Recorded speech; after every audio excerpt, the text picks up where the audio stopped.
The first crop inspections we had was just north of the Grampians, which is just outside Horsham, and we saw a lot of wheat crop there being cut for hay. A lot of that was moisture affected or had actually died and therefore was not viable. We then travelled north of Horsham into the Kalkee Plains via Doohan, and we did see patchy crops through that territory there. A lot of the vetch crops there have been wiped out.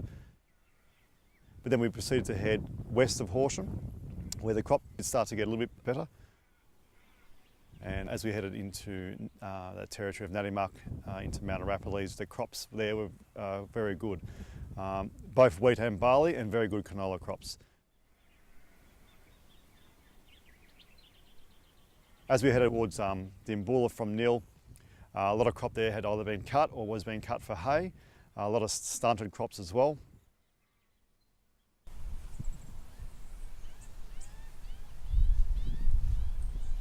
We then proceeded from Dimboola to Warwicknabill, and in the territory of Warwicknabill we saw some very good pea crops that had finished flowering and were potting already, so that could potentially look very promising going forward.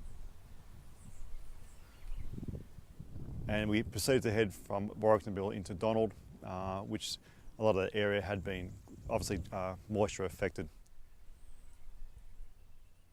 From there we headed south just north of Ballarat into the Lexington-Warborough territory, and we saw some magnificent canola and wheat crops through that area there. And that would probably be one of the best areas we saw of the day.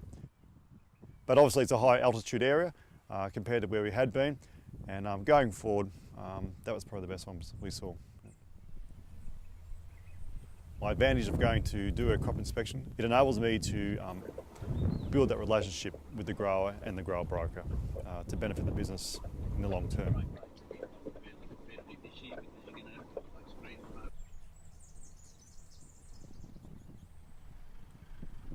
Some of the best crops I've seen to date for the GB region, so you basically go from Prairie across to Elmore into Colbernabon, through to Violettown, north into Dookie, over to Berrigan, across to Albury, in areas of Colcan, and those territories there are very good. And I think those areas will service a lot of the areas in the north and the south going forward into the new season.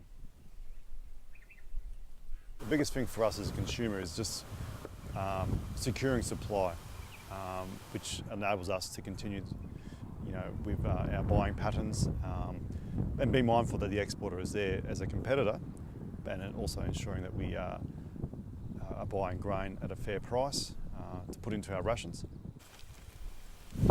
I think Eastern Victoria will have a high yielding wheat and barley crop as compared to the West Wimmera or the Wimmera parts of Victoria.